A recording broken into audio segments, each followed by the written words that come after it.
Hello friends, welcome back again in e notes. तो ये एक न्यूमेरिकल है जिसे हम सॉल्व करने जा रहे हैं। इससे पहले हमने इसके डेरिवेशंस पढ़ा था, that is balancing of several masses in same plane. ठीक है, तो उसी बेस पे हम ये न्यूमेरिकल सॉल्व करने जा रहे हैं। आइए देखते हैं क्या गिवन है और क्या हमें कैलकुलेट करना है। Four masses M1, M2, M3 and M4 are 200 kg, 300 kg, 240 kg and 260 kg। M1, M2, M3, M4 हमारा मास दिया हुआ है रिस्पेक्टिवली।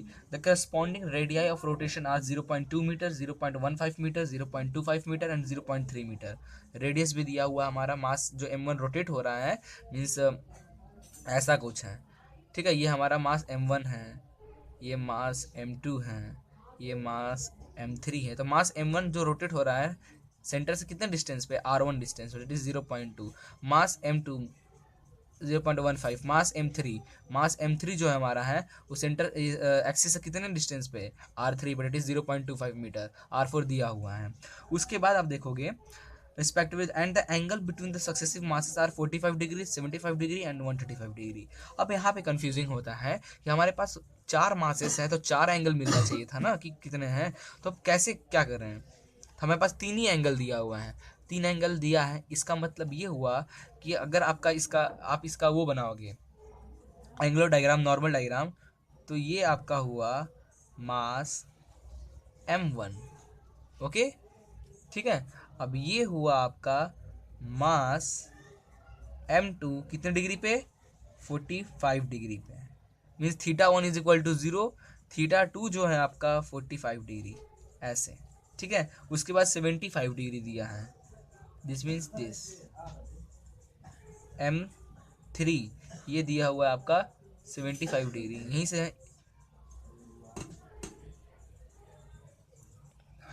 आई थिंक यहीं से दिया हुआ है 75 डिग्री।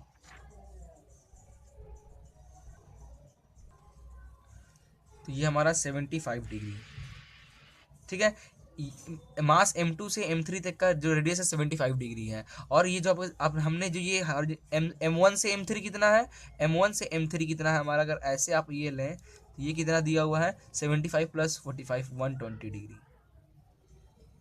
ठीक है, ऐसे ही M4 कितना, M4 कितना डिग्री पे, 135 डिग्री। M4 135 अगर ऐसे 135 लें तो अप्रोक्सीमेट ये आएगा। तो ये आपका M4 है जो कि यहाँ से है आपका 135 डिग्री। तो हॉरिजॉन्टल कितना हो जाएगा, 135 डिग्री प्लस 120, 135 प्लस 120 255। मीन्स यहाँ से ऐसे बनाते हैं, यहाँ से ये जो है कितना है 255 डिग्री।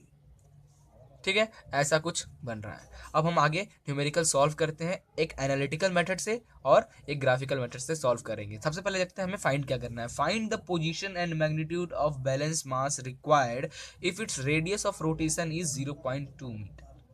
ठीक है, इसका मतलब ये हुआ कि जो आपने ये M1, M2, M3, M4 जो मासेस आपका है उसको बैलेंस करने के लिए कहीं पे, फॉर एग्जांपल इसको बैलेंस करने के लिए यहाँ पे एक हमारा क्या लगा हुआ है, बैलेंस फोर्स लगा हुआ है, बैलेंस मास, बैलेंसिंग मास लगा हुआ है। ठीक है, यहाँ पे हमारा कुछ बैलेंसिंग मास जिसका मास M है और सेंटर से रेडियस R है और सेंटर रेडियस हमारा दिया हुआ है 0.2 मीटर दिया हुआ है। ठीक है, तो ये चारों मास को बैलेंस करने के लिए एक मास हमारा लगा हुआ है। वो मास का मैग्नीट्यूड मीन्स वो मास कितना है और डायरेक्शन मीन्स इससे ये M1 से हमारा कितने थीटे पे ये बना है, कितने एंगल पे बना हुआ है, ये हमें फाइंड करना है। तो सबसे पहले तो मैं आपको एनालिटिकल मेथड से बताऊंगा, उसके बाद मैं आपको ये ग्राफिकल मेथड से भी डायरेक्ट कैलकुलेट करना बताऊंगा। तो एनालिटिकल मेथड से कैलकुलेट करने के लिए सबसे पहले M हम ऐसे लिखते हैं कि लेट M क्या है हमारा, let M is the balancing mass, M is the balancing mass। और थीटा क्या है, the angle which the balancing mass makes with M1। Means mass जो आपका M1 है उससे मास M1 से कितने डिग्री पे हमारा, कितने थीटे पे हमारा ये बैलेंसिंग मास लगा हुआ है। ठीक है, तो हमें ये कैलकुलेट करना है। तो सबसे पहले जैसे हमने डेरिवेशंस में पढ़ा था, क्या पढ़ा था डेरिवेशन में, यहाँ पे है हमारे पास डेरिवेशन, ये देखिए, तो हमने एनालिटिकल मेथड के लिए स्टेप पढ़ा था। सबसे पहले तो हम find out the centrifugal force, सबसे पहले तो हम centrifugal force exerted by the mass on rotating shaft, centrifugal force calculate करेंगे। ठीक है, ये था हमारा balancing of several masses rotating in same plane. ये खूब सारे मासेस, उनको बैलेंस करने के लिए हमने एक मास यूज किया था। उसके बाद हमने एक वेक्टर डायग्राम बनाया था। ये analytical method, this is graphical method. तो सबसे पहले हम सेंट्रीफ्यूगल फोर्स निकालेंगे। सेंट्रीफ्यूगल फोर्स मास m के लिए क्या हो जाएगा, m1r1, 2 के लिए m2r2, 3 के लिए m3r3, ऐसे हम सबसे पहले कैलकुलेट करते हैं। ठीक है, तो सबसे पहले हम लोग सेंट्रीफ्यूगल फोर्स कैलकुलेट कर लेते हैं। ओके, तो हमारा जो m1 और r1, दैट इज m1 कितना है 200 into r1 0.2 40 kg metre centrifugal force. m2r2 आपका कितना आएगा 300 into 0.15 which is equal to 45 kg metre. ठीक है, m3r3 कितना आएगा, m3 दिया है 240, r3 0.25, ठीक है 60 kg मीटर। m4r4 कितना है 260 into 0.3 which is equal to 78 kg metre. ठीक है, ये हमने सेंट्रीफ्यूगल फोर्स कैलकुलेट कर लिया है। मास m1, m2, m3 और m4 पे जो सेंट्रीफ्यूगल फोर्स, जो हमारा बाहर की ओर जो फोर्स लग रहा है, वो कैलकुलेट कर लिया। ठीक है, ऐसे अब क्या करना है, हम एनालिटिकल मेथड यूज करने जा रहे हैं। हम जो मेथड यूज करने जा रहे हैं एनालिटिकल मेथड से हम फाइंड करेंगे। तो एनालिटिकल मेथड का कहता है, सबसे पहला स्टेप था हमारा कि हम सेंट्रीफ्यूगल फोर्स कैलकुलेट करें सारा मास के लिए। तो सारे मास के लिए हमने सेंट्रीफ्यूगल फोर्स कैलकुलेट कर लिया।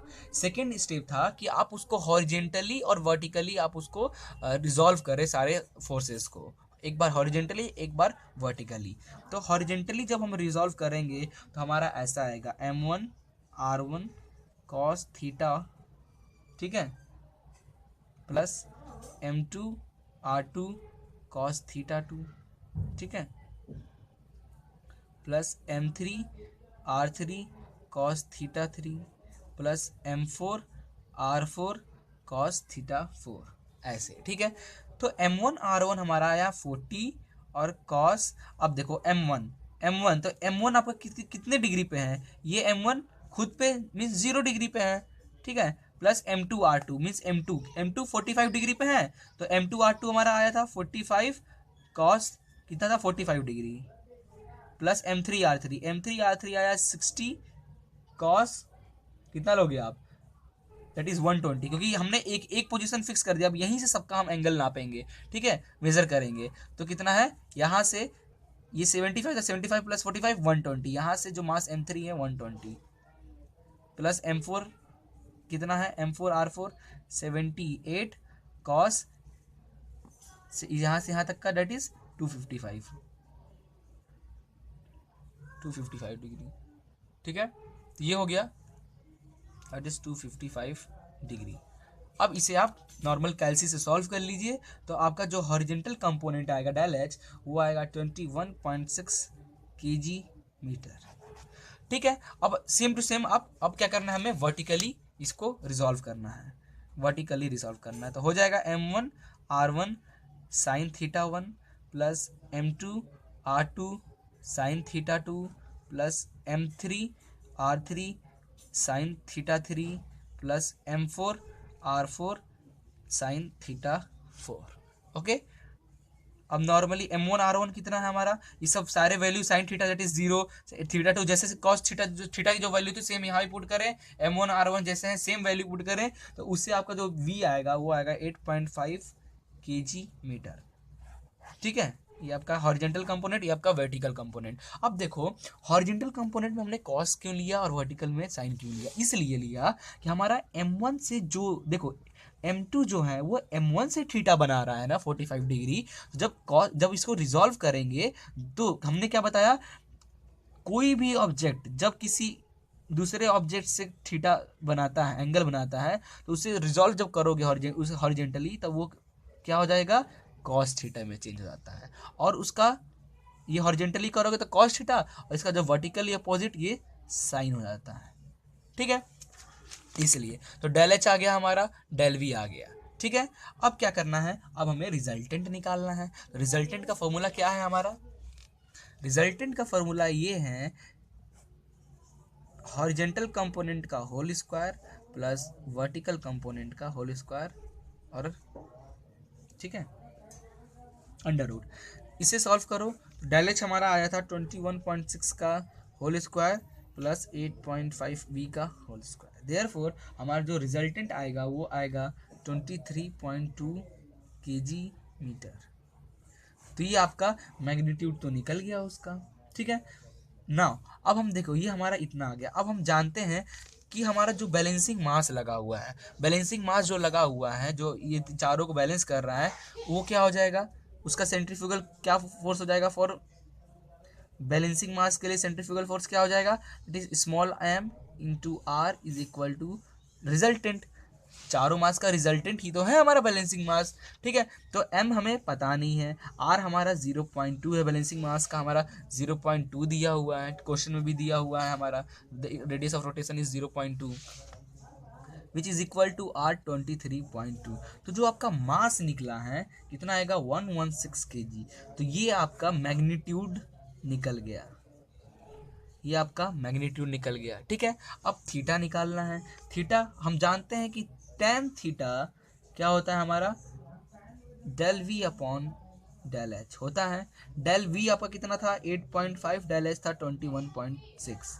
तो ये आपका आएगा 0.3935। इसे कैलसी से कैसे करोगे, शिफ्ट दबाओ, tan इनवर्स आ गया 0.3935, ठीक है, मीन्स 21.47। थीटा आ रहा आपका 21.47 डिग्री, ठीक है। अब ये देखो जो थीटा आया है आपका, एक्चुअल में ये अपना थीटा डैश आया हुआ है, ठीक है, थीटा डैश।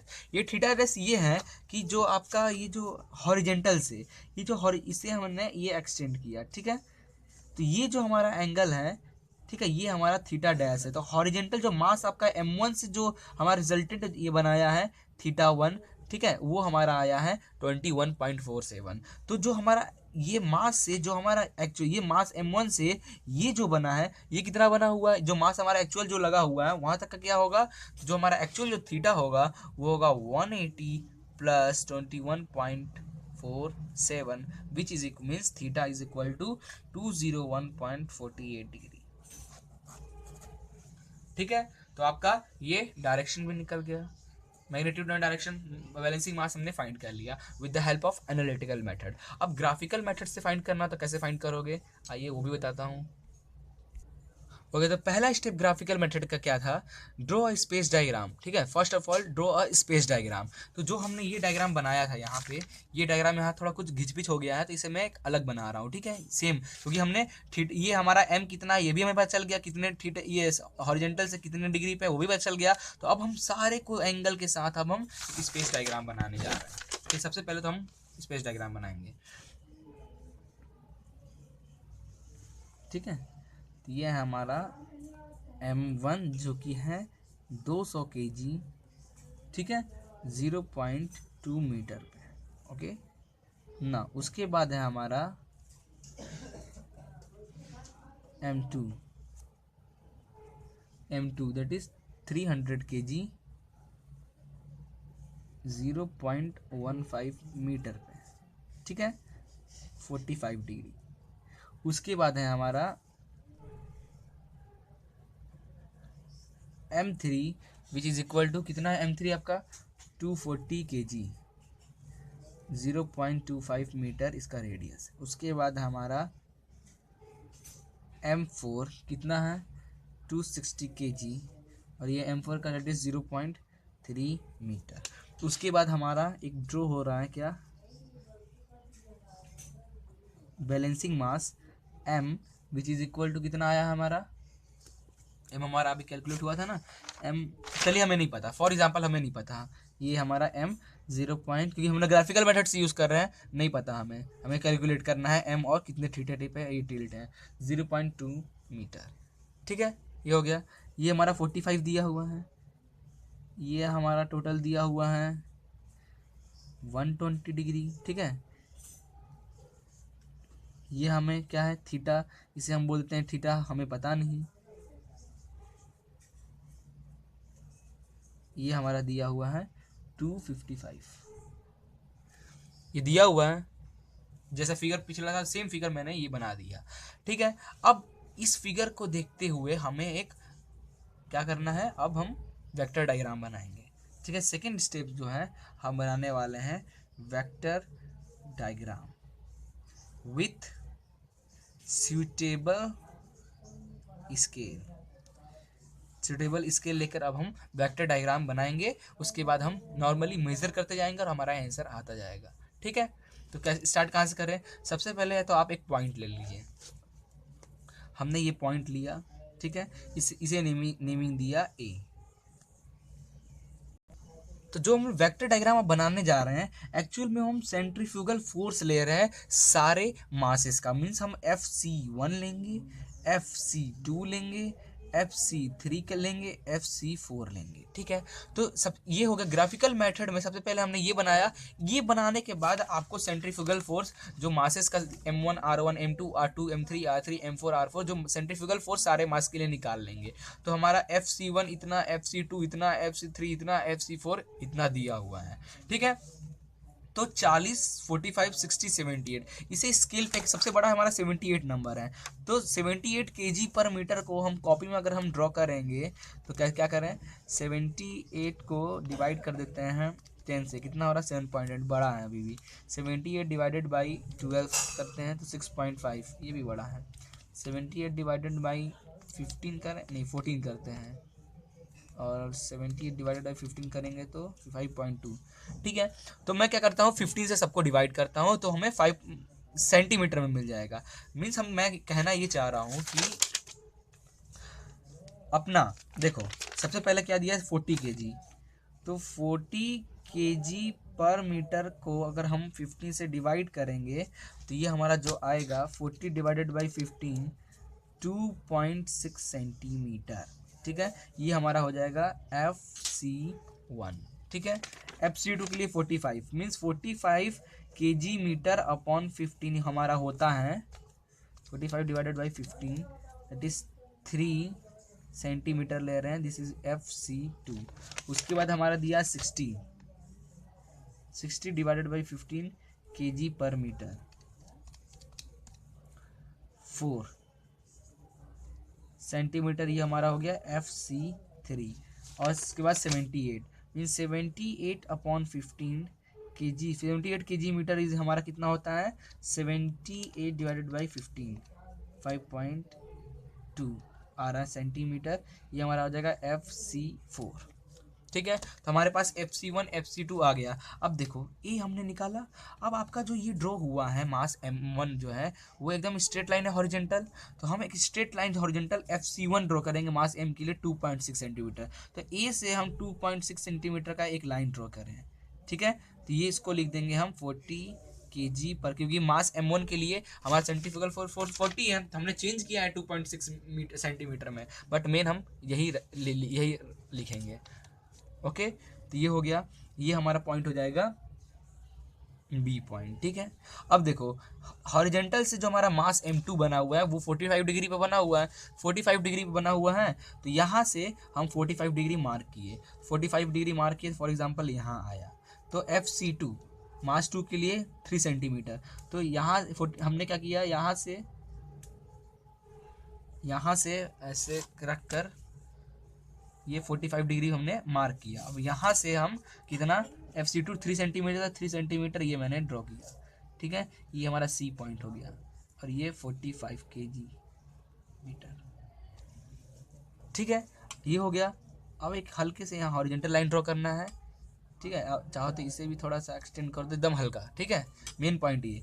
अब देखो फिर हॉरिजेंटल से आपका जो M3 है वो कितना डिग्री पे है 120 पे, 120 पे। ठीक है, तो ऐसे रखो हॉरिजेंटल से 120 पे, ये 120 फॉर एग्जांपल ये आया अपना 120 आ रहा है, तो FC3 4 सेंटीमीटर, तो यहाँ से मेज़र करके, मेरा स्केल कहाँ गया, 120 डिग्री पे हमें कितना FC3 4 दिया हुआ है, तो ये मैंने कुछ 4 ड्रॉ कर लिया। ठीक है, तो ये 4 मतलब ये 60 है kg मीटर।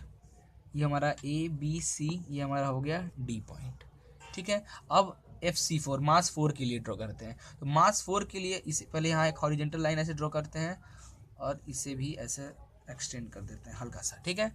तो हॉरिजेंटल से हमारा कितना 255 डिग्री पे है। तो ये मैंने ऐसे रखा, ये वाले पॉइंट पे ऐसे रखा, हॉरिजेंटली मैच किया और ऐसे 255, ठीक है।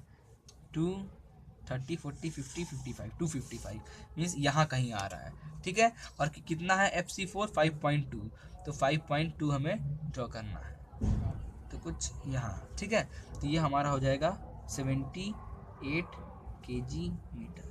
तो ABCD ये हो जाएगा हमारा पॉइंट E। अब नॉर्मल क्या करना है, सिंपल A से E को आप ऐसे मिला दें, ठीक है।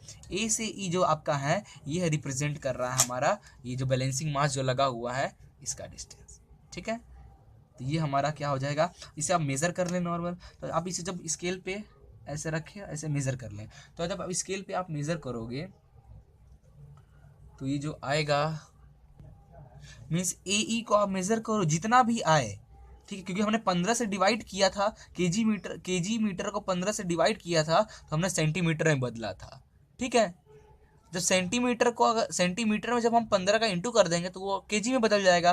तो इसको यहाँ से यहाँ तक मेज़र करो ऐसे स्केल पे, और जितना भी आएगा उसमें 15 इंटू कर देना। तो जो आपका AE आएगा वो केजी में आ जाएगा, वो आएगा 23 kg मीटर, ठीक है। मीन्स ये आपका आएगा 23 kg मीटर। तो आपका AE आ गया कितना 23 kg मीटर। अब आपका AE आ गया, अब इसके थ्रू कैसे आप मास और एंगल निकालेंगे, आइए देखते हैं। तो एंगल तो आप कैसे निकाल दे, ये एक हॉरिजेंटल लाइन ऐसे ड्रॉ करें, ठीक है। हॉरिजेंटल लाइन ड्रॉ किया हमने, अब हॉरिजेंटल से इसका एंगल यहाँ से यहाँ तक का एंगल कैसे, नॉर्मल इस पॉइंट पे ऐसे स्केल रखिए, ठीक है, और ऐसे मेज़र कर लें। जो थीटा मेज़र आप करेंगे तो 201, तो जो थीटा आ रहा है हमारा वो आ रहा है 201 डिग्री, ठीक है। तो अपना डायरेक्शन तो आ गया मास का कि 201 डिग्री पे सेट है। अब इसका मास कितना होगा, हमारा बैलेंसिंग जो मास लगा हुआ है ये जो M लगा हुआ है M कितना होगा, कैसे कैलकुलेट करें, तो इसे ऐसे कैलकुलेट करते हैं कि M into R is equal to, ये AE उसका रिजल्टेंट है वेक्टर AE, ठीक है। M हमें पता नहीं, R हमें दिया हुआ है, R दिया हुआ 0.2 इंटू AE कितना आया हमारा 23 kg मीटर, ठीक है। तो इससे आपका M आ जाएगा दैट इज 115 kg, ठीक है। तो ये आपका मास भी निकल गया, ये आपका थीटा भी निकल गया। तो आप देखोगे जो एनालिटिकल मेथड से, तो एनालिटिकल मेथड में थीटा 201.48 आया था, यहाँ भी यहाँ आया है हमारा ग्राफिकल मेथड से 201, ठीक है। और हमारा M आया था 116 kg, ग्राफिकल मेथड से आपका आया है 115 kg, तो थोड़ा बहुत डिफरेंस चलता है, ठीक है। तो आई थिंक आपको ये वीडियो समझ में आया होगा कैसे ड्रॉ करना है, एनालिटिकल मेथड से कैसे सॉल्व करना है क्वेश्चंस को, ग्राफिकल मेथड से। ऐसे ही बहुत सारे न्यूमेरिकल मिलेंगे बट मेथड यही होगा, ठीक है। तो यही मेथड यूज़ करते हुए आप ट्राई करना 3-4 क्वेश्चन और लगाने की, ताकि आपको प्रैक्टिस एग्जाम के लिए अच्छे से हो जाए, ओके। तो thank you for watching this video, please like and share it.